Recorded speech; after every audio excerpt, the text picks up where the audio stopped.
Tonight's big stories: the death toll in Maui, Hawaii climbs to 93 following the catastrophic wildfires that hit the island. We'll check in on how the Pinoys there are holding up. Senator Jinggoy Estrada calls on China to name names or reveal the Philippine official who supposedly promised Beijing the removal of the BRP Sierra Madre from Ayungin.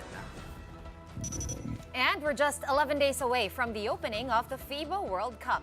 But before that, the coveted Naismith Trophy will take a tour around the country.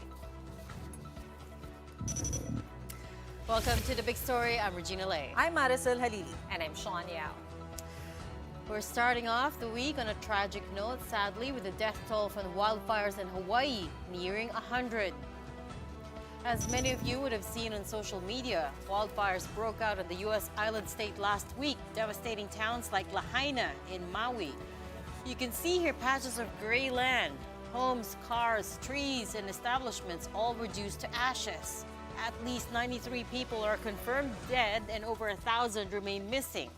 Communication lines are still down, hampering search and rescue operations. Our Foreign Affairs Department still could not confirm if there are Filipino casualties. Around 25,000 Filipino Americans are said to be staying in Maui, which is a bulk of the total population.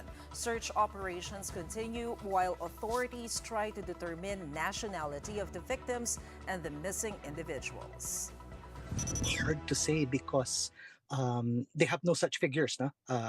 Kung ano yung citizenship nito mga to, saan sila galing. We've requested for them, but they have no way of determining them. Now, just to recap, the wildfire in Maui has been described by survivors as apocalyptic. And as you can see, you can understand why. It is almost like a volcanic eruption. And for days, skies turned orange across Maui, which had been in a dry spell for quite some time now. This is why wildfires, or the fires, spread so rapidly. This is now being considered as the deadliest U.S. wildfire incident in more than a century, and local authorities believe it could take years to rebuild Maui and bring back tourism to the island. Let's get more on this. And the state of the Filipino community in Maui, we have with us tonight Kit Furukawa. She's the director of the Maui Filipino Chamber of Commerce. Kit, thank you so much for joining us under these circumstances. No, thank you for having me. It's 2 a.m. in the morning here on Maui right now. And I don't mind staying up late if I could help spread awareness with what's happening here. A lot of our kababayans, of our family members, our friends here on Maui are displaced. Their house completely burned to the ground. There's a lot of high levels of anxiety on the island right now. It's pretty sad. There's a lot of fear, a lot of denial, frustration, emotions that you would expect after a natural disaster with this scale. An entire town burned, and you gave a really good recap earlier in the videos that you have shown. We have federal aid, we have FEMA on the ground, our authorities are working really hard, but still a lot of people are missing. Hundreds of people are still missing, and it's pretty sad. If we go through our feeds on social media, it's pictures of family members and loved ones and people that we know that are still missing. Right. There's an initial report from FEMA, 5.5 billion worth of damages, about 2,000 structures burned on about 2,000 acre worth of land burned. So it's pretty substantial. Right, and we're so sorry to be talking to you under these circumstances again. But Kit, you alluded to the fact that you had been in touch with the Filipino community. To the best of your knowledge, have there been any casualties, number one, and number two, how badly were some of these households and families affected? The number of Filipinos affected and the casualties in that list, it's always been a question in all the media outlets that have asked me. It's very difficult to answer at this moment. I can give you a quick preview. These are burned bodies. They are currently John Doe's and Jane Doe's right now, and DNA testing is needed, even just to identify them. so it's very hard. Our County of Maui, our local government, did a press conference recently. Our police chief is urging folks to stay away from the fires. The Lahaina town is currently closed, and they're trying to secure the grounds. Earlier, we were at Walmart, and there was a team of search and rescue operations, and they had cadaver dogs with them. These are canine units, sorry, with expertise in sniffing out bodies in a situation like this. So search and rescue is still ongoing. The priority right now is still life-saving, life-sustaining efforts. So we're not into identifying people yet. We're not into categorizing them yet. Not in the nowhere near any final reports. In fact, our recovery day hasn't started yet. The fires have not been completely contained yet. About 80% was the last figure that was shared to the public. Contained meaning if a location is contained, fire and rescue have secured the perimeter of the burns. They haven't even done so completely. And there are multiple other flare-ups on the island, not just in West Maui. So as you can imagine, everyone here is on their toes and everyone is pretty stressed out about what's going on. All right, Kit, allow me to backtrack a little bit. Before the first fire licked through Lahaina, did you get enough warning about or did you get enough warning from the authorities about the scale or the magnitude of these fires? Meaning, were the warnings enough, or did everyone get caught off guard? It's the latter. So the morning of August 8th here on Maui, we already have brush fires warnings in various parts of the island, South Maui, upcountry, even in Lahaina already. So there are these fires brought by strong winds and just drought, like you mentioned. The fire in Lahaina was contained. It was reported to the public. It was contained. And then fire and then electricity went out. As you know, there was a hurricane that was passing through south of the islands, which brought in really strong 80 miles per hour winds, and that caused another flare up in Lahaina. I can only assume maybe downed power lines, whatever embers that has just been flared up and caused the fire to rapidly spread in the island. There were no sirens, no enough warning. People fled with just what they were wearing, not even a chance to gather physical belongings. So it was it rapidly happened, and that's part of what's shocking. But yeah, nobody expected this to happen at this scale. Kit, where is everyone staying right now? We do have videos that we have been rolling. Of course, it's all over social media. That's a lot of houses and a lot of residents. Where are they right now, these displaced residents of Maui? We have shelters open on the island. Several shelters, our gyms, our schools, our churches. Maui residents have opened their homes to accommodate the displaced families. Some families, some homeowners are accommodating 5, 6 families just to help out. And that's kind of, I don't know if this is silver lining, but the heart of Maui just, it's automatically, they would help in a crisis like this. Everyone just opened up their doors. However, there are still many stuck in Lahaina and displaced in Lahaina and refusing to leave Lahaina. I haven't been in Ground Zero. They're not allowing the public to go back in yet for many reasons. Our shelters are crowded. I can tell you that they're crowded. They're looking to house as many people as they can. But as you know, it's an effort that's not gonna be done by tomorrow. It's gonna be a long-term solution for everyone. Kit, we understand that the situation there is really bad, especially for those who are displaced. But what kind of assistance have you received, or what kind of assistance do you need? there's a lot of reputable organizations that have stepped up. We have been receiving a lot of aid from our neighbor islands, from our kababayans in mainland US and all over the world. I just read just recently South Korea is giving aid for $2 million. I'm pretty sure other international cooperation agreements would support us as well. For us, we want to make sure that every pocket of the community is addressed. The Maui Filipino Chamber of Commerce wants to take care of our kababayans, especially. We have raised a fundraising link on our website, mauifilipinochamber.com, called Bayanihan Fund. In addition to what we're doing now, I'm making an appeal to anyone, all your listeners and all your audience tonight. If you are able to give, we are in desperate need of your help.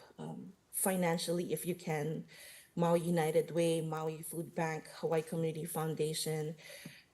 There are so many grassroots effort. I'm sure you can just look one up on social media. Many families have started GoFundMe pages. There's it's pretty nakila, but it's giving me chicken skin just to look at the lists of families with burned homes. If you cannot give, please help us spread awareness so that this has happened to your kababayans, to our fellow Filipinos here on Maui. Share the news. If you have friends and family here, please reach out to them. It will mean a lot if you just say hi and kamustahin niyo lang sila, you know. Maui has 11 sister cities in the Philippines. Quezon City, Manila, San Juan. These sister cities are meant to help each other out in various aspects, economic diversification, whatever. We are in a time of need. If you're able to send aid, we wouldn't say no to that. To our Philippine government, if you're able to send aid, we would so appreciate it. I know we're still looking at numbers, how many are Filipino nationals, how many are Filipino Americans. We're all Filipinos. We're all Filipinos. Please help us. We all know that, in the time of need, the Marcos family fled to Hawaii. Hawaii welcomed this administration with open arms. Most of the residents here are Ilocanos. They have families in Ilocos. These are your supporters. Even just a message of empathy, just to show compassion and aloha, it would mean so much to the people of Maui, to the Filipinos on Maui, most especially. We are in the time of need now. We hope you can help us. We are looking at long-term recovery efforts as well. Job placement, housing rental assistance, all kinds of things, even counseling and trauma recovery. We're having conversations already because pretty soon these cameras are gonna go off and you will have new headlines to report, right? We're still gonna be here. So I'm taking advantage of every opportunity I get to get a message out. Please help us if you can, if you have resources if you have expertise on whatever it is, business startup or anything like that, reach out to the chamber. I'll be in touch with you. I'll Right. put you in my list, in my network. Thank Right. you. Okay, we're gonna have to leave that there for now. I know that wasn't easy. Thank you so much for your time and courage in talking to us, Kit Oh, thank you. Furukawa, Maui Filipino Chamber of Commerce Director. We hope you and your family keep safe. For now, we're going to pause for a quick break, but right after that, former Press Secretary Bobit Tiglao says a former president did promise to remove the BRP Sierra Madre from the Ayungin shoal. Let's find out who when the big story returns. Keep it here.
Mac. You're watching The Big Story here in One News. It seems like China had basis to its claim that the Philippines agreed to remove the BRP Sierra Madre from Ayungin Shoal, at least according to a column written by former Press Secretary Rigoberto Tiglao.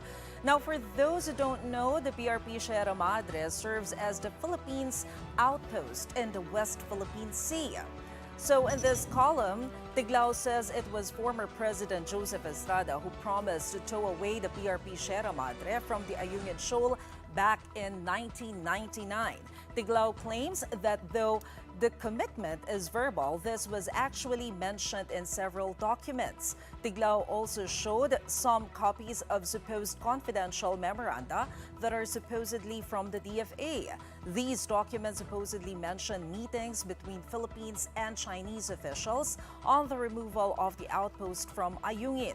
Tiglao's claims, however, have yet to be verified. Estrada's sons, Senators JV Ejercito and Jinggoy Estrada, were quick to defend their father. Senator Ejercito says it was Arab himself who made the order to place the ship in Ayungin as a symbol of the Philippines' sovereignty.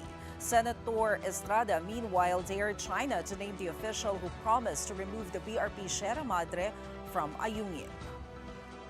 Conclusion, at least whatever they say about President Estrada, he had the balls to fight for our sovereignty and our territorial integrity. Diba? Kahit pa paano, meron siyang balls to claim our territory against a superpower. These are all hearsay. Name names. Because we are also at a loss. We are also in limbo kung sino talagang nangako. Sabi raw ni Senator Jinggoy, 86 years old na si Erap and he does not remember. Ang kanyang defense secretary naman, si dating Senator Orly Mercado, he also does not remember and he said that such an agreement was not made.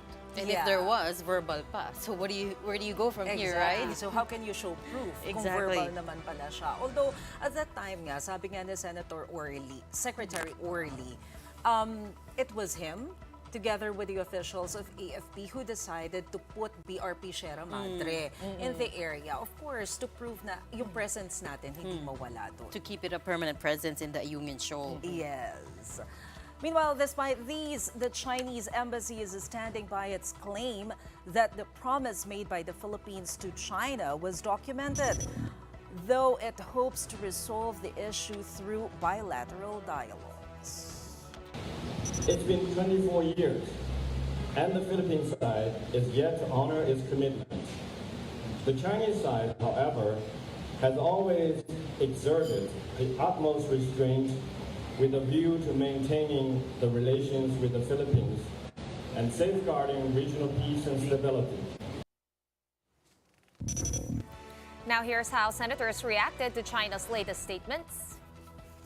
Senator Bongo says he agrees with President Marcos that the BRP Sierra Madre should not be removed from its post as the Ayungin Shoal is part of Philippine territory.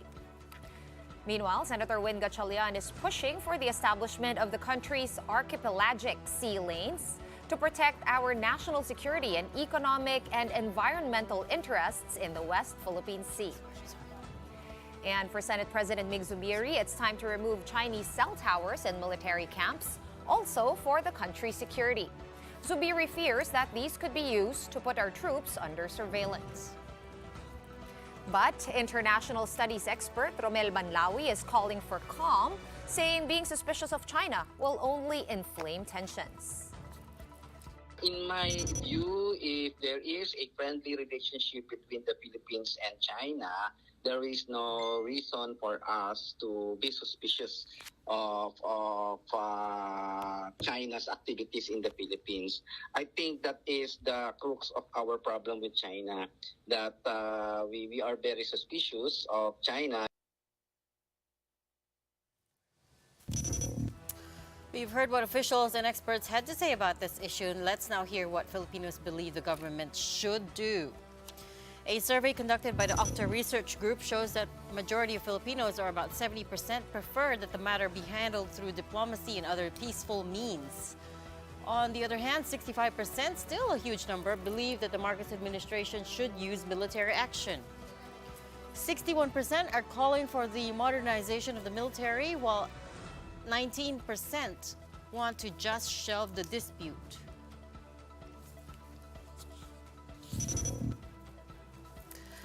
Well, there's a lot we have to unpack here, and here to help us with that tonight, we have live here in the studio Herman Tiglao. He's the president of the Asian Century Philippines Strategic Studies Institute. I'm sorry for pausing, that was a very long name. Right off the bat, Mr. Laurel, your thoughts on the matter, on the ongoing issue over the West Philippine Sea, please. Well, let's keep in mind that the BRP Sierra Madre has been there for 24 years, since 1999. So the question people should ask, if China is such an aggressive presence there and stops deliveries to the ship, how do the Marines survive 24 years there without food, water, medicines, and so on? So obviously, for 24 years, the deliveries of food, water, essentials for the human life, survival of our Marine detachment there has always been delivered successfully.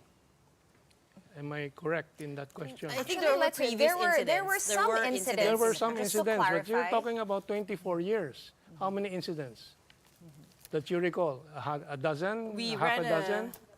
we did a rundown in the Yeah. last So how many? show. I can't recall off the top of my head, How- but there were previous water cannoning incidents, there were Yeah, ramming that's right. incidents, There have been harassment previous. issues. Why did not those incidents create such a furor? Why?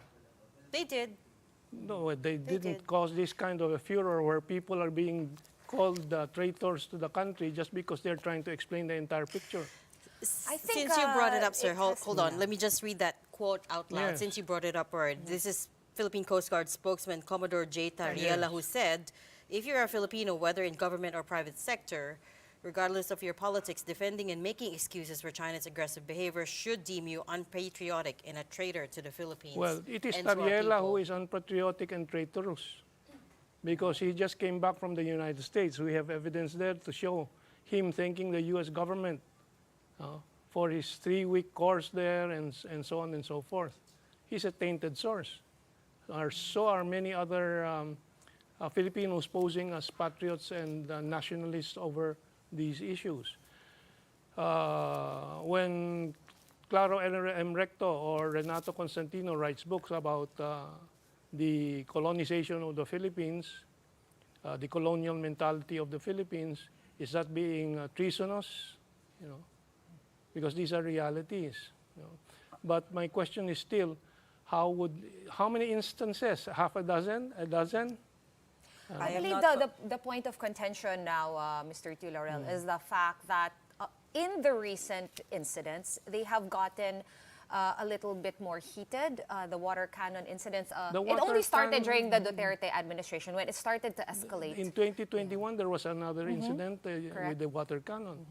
You know, water cannons are the most benign police instrument for crowd control. For any such situations where you need to control activities of what you feel are forces intruding, you know. There's also been incidents, sir, where these so-called dangerous maneuvers were carried out over the sea. Apart from the water cannoning, there Well, were you some have- near collisions at sea, which I think, based on international maritime law, is considered if risky there, maneuvers. there are violations, and they can file cases there. But obviously, we don't have those cases filed because a lot of it is propaganda. You know, in this case, for example, I cannot show you all the pictures, but I do have some here in my tablet. No, you have Tariela being interviewed beside Raymond Powell, an ex-U.S. Air Force colonel who now works with the Gordian Knot Center of Stanford University, a think tank that is also funded by the U.S. war and defense industries. Like many of our so-called intellectuals defending the so-called West Philippine Sea.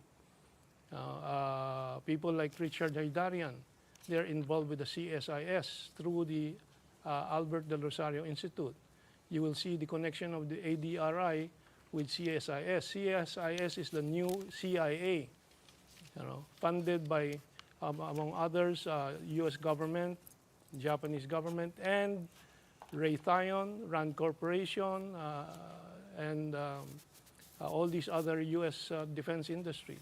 But having said that, sir, like, what do you make of it then, in your point of view? Well, we know that the U.S. Is an economy that thrives on wars.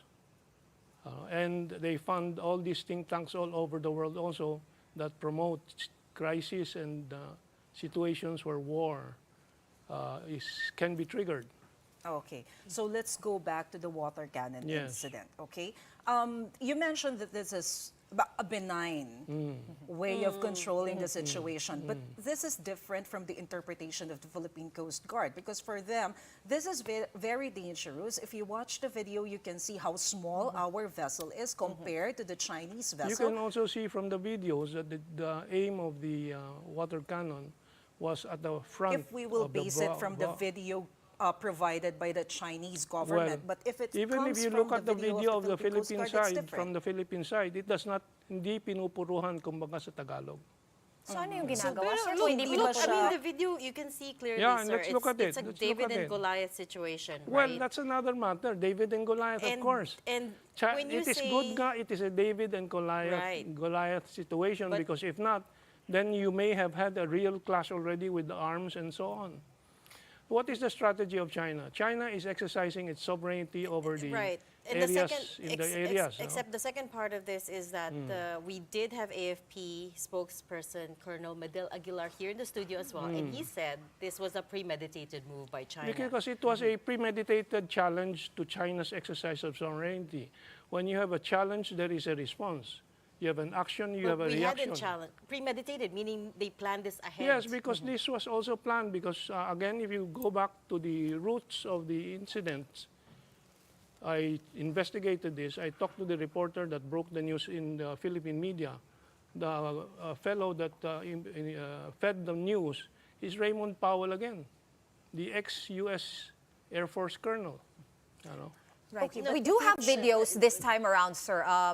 Show me yung pinuruhan, targeted at the middle of the boat. Show me. It was the cannon was clearly moving from side to side. So and it was would. also Yeah. following Yeah. the story, so I think she Sa knows liit- better as well. Sa liit niyang vessel All I'm na saying, yan, all I'm asking, show me the video that tries to hit directly the Philippine Coast Guard ship.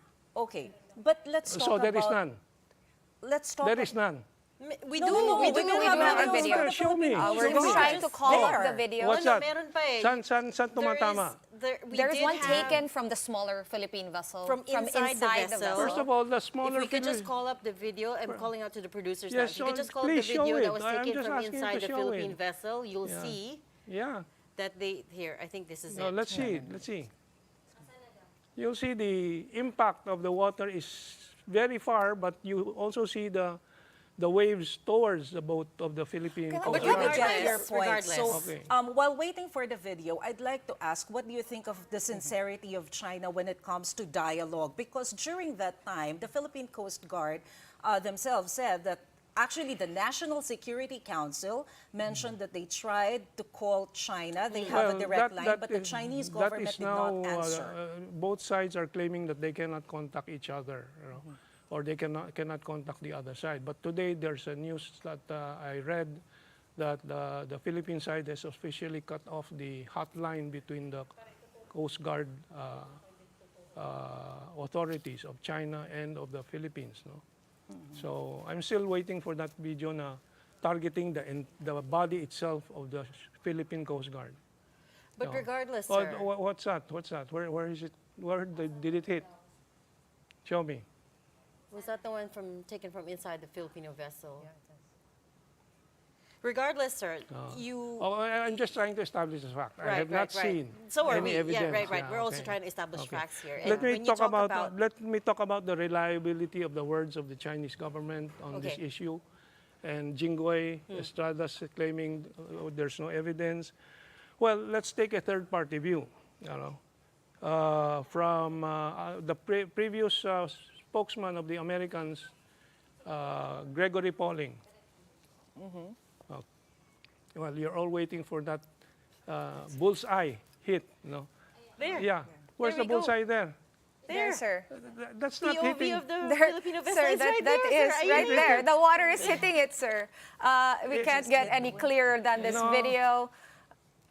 All right, let's go Look. back to what you were saying about the third-party view. What third-party view were you referring Yeah. to? So this is from Greg Pauling. No? I still haven't seen what you're trying to show. No? But We just anyway. showed We it. just showed it. And in any That case, was we just can. a spray. You know? That was a spray. So how would you justify that spray, sir, from the Chinese side? The use of water is non-lethal. That is why they use water. If it is really an aggressive act, they would have used bullets like in 2013, the Philippine Coast Guard killed a Taiwanese fishing boat captain, Right. Guang Ming, Right. and 8 Philippine Coast Guard officers were convicted by Philippine courts for using those guns. Except that the Philippine Coast Guard as well told us that prior to the water cannoning, there was also a chase that went on. Well, the again, Chinese Coast the Guard was angling of- trailing, and also there was a near collision as well. Before we go on, That's were them you telling us. informed that the boat carrying the rice, the food, the water was allowed to pass? One Sir, of them. one boat So made that it was through. very There were clear. two. Just the one. other was The not. other one Okay, was not. the other one, why was the other one blocked by the Chinese daw?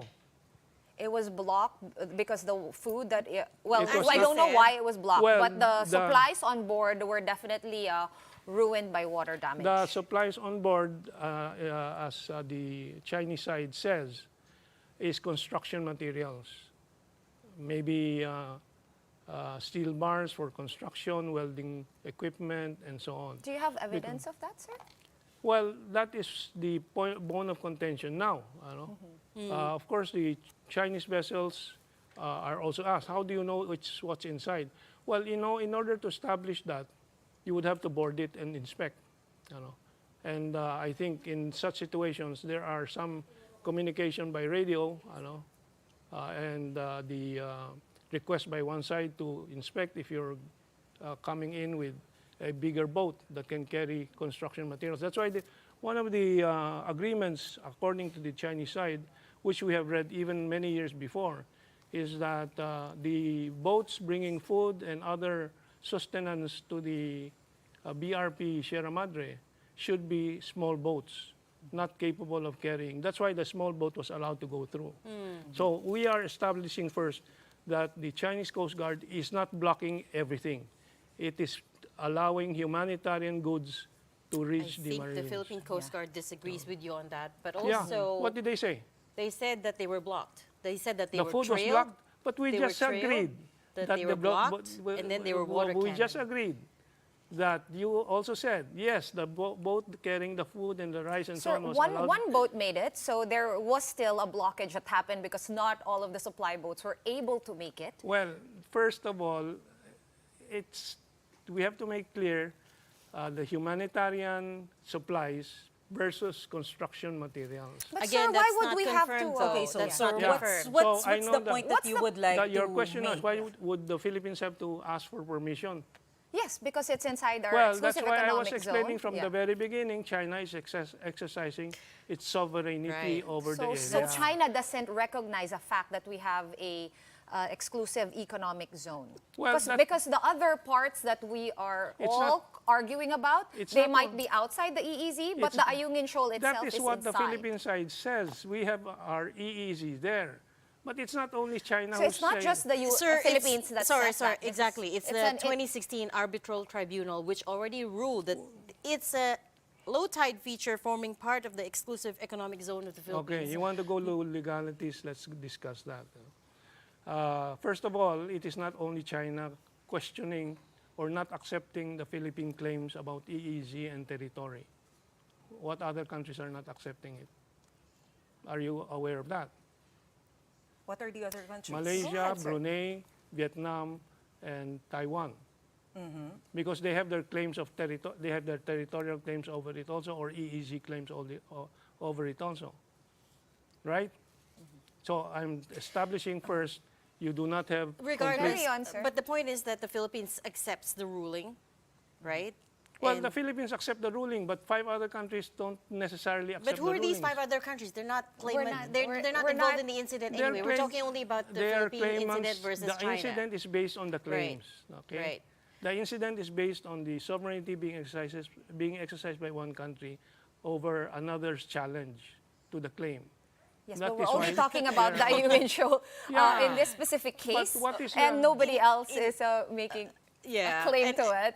And Oh, that's no, you're absolutely wrong there. Malaysia, Brunei, Vietnam, etc. have Melinda, the claims there. in We're the not. Spratlys. There's nothing to do with them, Yeah. sir. We're only But talking about. Ayungin is just part of the Kalayaan group of islands they claim, a part of the Spratlys and so on. That's part and parcel. You cannot discuss the button, very nice button in your dress, but only in the context of your entire attire, di ba? Oh. And that's why there's a controversy there. Oh. Okay, on that note, sir, we have run out of time. Thank you so much for joining us tonight. Mr. Herman Tiu Laurel, President of the Asian Century Philippine Strategic Studies Institute. Hindi ko pa nabasa yung statement.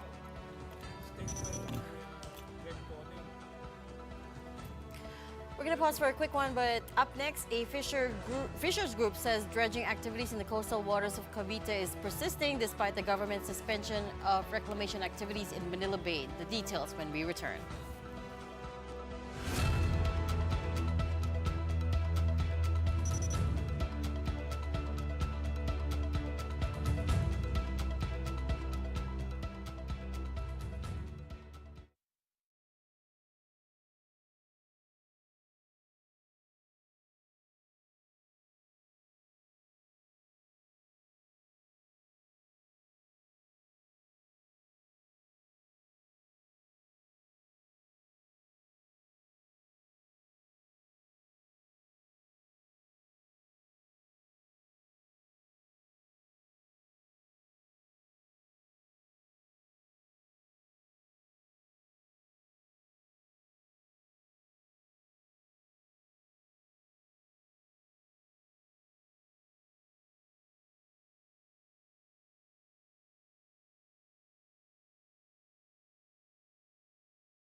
Welcome back. You are still watching the big story here on One News.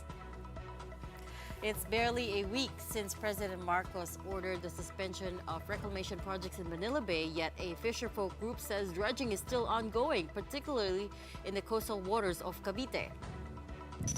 The group Pamalakaya says dredging activities is still happening in the coastal waters of Rosario, Tanza, Naik, and Noveleta. Pamalakaya claims the dredging was allowed by the Philippine Reclamation Authority and San Miguel Corporation for dump and fill projects for the Manila waterfront, Reclamation, and the new Manila International Airport project in Bulacan.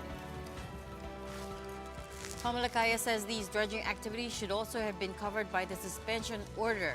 The group now is calling for the cancellation of permits for the reclamation projects. They also want the president to release an executive order declaring Manila Bay a reclamation-free zone. Baka iniikutan nitong mga developer na ang pinasuspend lang yung reclamation pero yung dredging hindi kasama. Baka yun, no? Mga technicalities. Let's now hear what authorities had to say on the matter, as well as some updates on the situation in Cavite. We have Shaila Francisco for that. Shaila, meron pa rin bang malalaki na barko dyan? Sean, earlier today we spotted 3 to 4 big boats along Manila Bay in the Rosario, Cavite area. Fisher folks and residents say these boats are part of dredging operations which have continued over the past few days. For their part, the Philippine Reclamation Authority says all 3 ongoing reclamation projects in Manila Bay have confirmed to have stopped their activities. They also add that they are monitoring activities in the Manila waterfront city and that they do not cover the new Manila International Airport in Bulacan.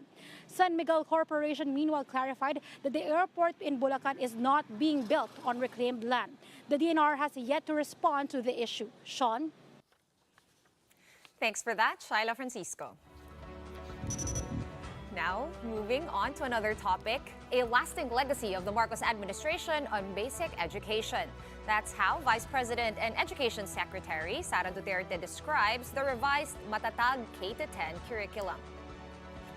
The Vice President was joined by President Bongbong Marcos in inspecting and helping in the school cleanup for DepEd's Brigada Escuela 2023. They were also seen interacting with school officials and teachers. Marcos and Duterte also expressed confidence in the revised K-10 curriculum, which was just launched last Friday. It's very significant because here we are trying ang sinusubukan natin gawin ay ayusin ang curriculum para maging mas bagay sa pangangailangan ng mga batang Pilipino. Lahat po nung nakita na problema ng mga international and local education experts natin, in-address po namin dito sa bagong K-10 na program. So from approximately 11,000, napababa natin to 3,000 ang mga learning competencies. After the break, less than 2 weeks to go before the highly anticipated FIBA World Cup kicks off in Manila. What can we expect in the days ahead? Find out when the big story returns.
Welcome back. You are still watching the big story here on One News.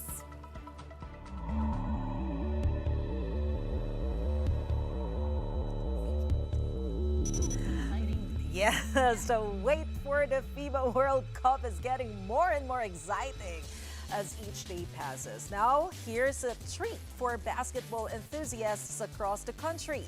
Fans will have the opportunity to see the prestigious Naismith Trophy as part of the FIBA Basketball World Cup 2023 Trophy Tour. The tour will make stops in Cebu, Davao, Manila, and Ilocos Norte. Earlier today, the Naismith Trophy arrived in Cebu, where it will take a short tour around the city for fans to see. Shortly after this, the trophy will proceed to Davao with scheduled stops in several tourist destinations in the province. Come August 19, the Naismith Trophy can be seen at the Philippine Arena, Smart Araneta Coliseum, and SM Mall of Asia. The final leg of the tour will be in Ilocos Norte, where the trophy will make stops at iconic sites from August 21 to 23. The FIBA World Cup will officially kick off on August 25 with one of the first games including Gilas Pilipinas as they take on Angola. As mentioned earlier, basketball fans in the country will have the opportunity of seeing some of the NBA's biggest and brightest stars on stage here in the country. With that in mind, let's watch this video. Checkmate. Hey Jordan, you want some ice cream? Yeah, I'll take one.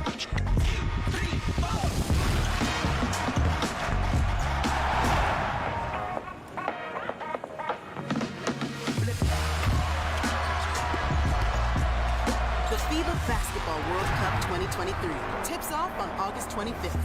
Nothing else matters. The FIBA World Cup starts on August 25. Fans will be able to witness opening day games at the Philippine Arena and succeeding games at the Smart Araneta Coliseum by availing of tickets via ticketnet.com.ph. Tickets for games at the SM Mall of Asia Arena, on the other hand, are on sale at smtickets.com. Support Gilas, support Team Pilipinas. Watch and buy tickets to the biggest sports event of the year. Right. So magkahiwalay pala yung ticket sales. Ganun, that's how it works. So Oo, pag Araneta, magkahiwalay. Ticketnet, pag SM, Mall of Asia Arena. And Philippine Arena. And Philippine Arena. It has to So- be an SM. Yes. Okay. That's the note. Okay, we just have a little bit more time to go. So it's time for a big picture tonight. And it is none other, if in case you don't know who this is Filipina tennis phenom Alex Ayala, all smiles after winning the W25 Roehampton final in Great Britain on Sunday. The 18-year-old Ayala dominated Russian-born Australian tennis player Arina Rodionova in straight sets, 6-2 and 6-3. This win is her second International Tennis Federation title of this year, 2023, and the fourth in her young career. Perfect gift for her mom and dad's 25th anniversary. Wow, ganda ng timing. Alam mo sinong totoong tennis fan dito? Si Regina. I wish I was that good at that age, but no. But you play tennis. Yes, but I mean, not to her level, obviously. Not to Alex Ayala's level. I'm just a fan. We can all dream, right? And get her here on the show. Oh You know, yeah, we she has should. We should. Yeah, she has been out of the Philippines since She's high been school training age. overseas, yeah, for a long time, and competing overseas as well. But anyway, I like how we ended the show. Right? It's all, things to look forward to in the world of sports. Yes. So excited. So again, FIBA kicks off on August 25. But that's it for the show tonight. We are One News, all sides, all the time. Thanks for tuning in. Have a good night.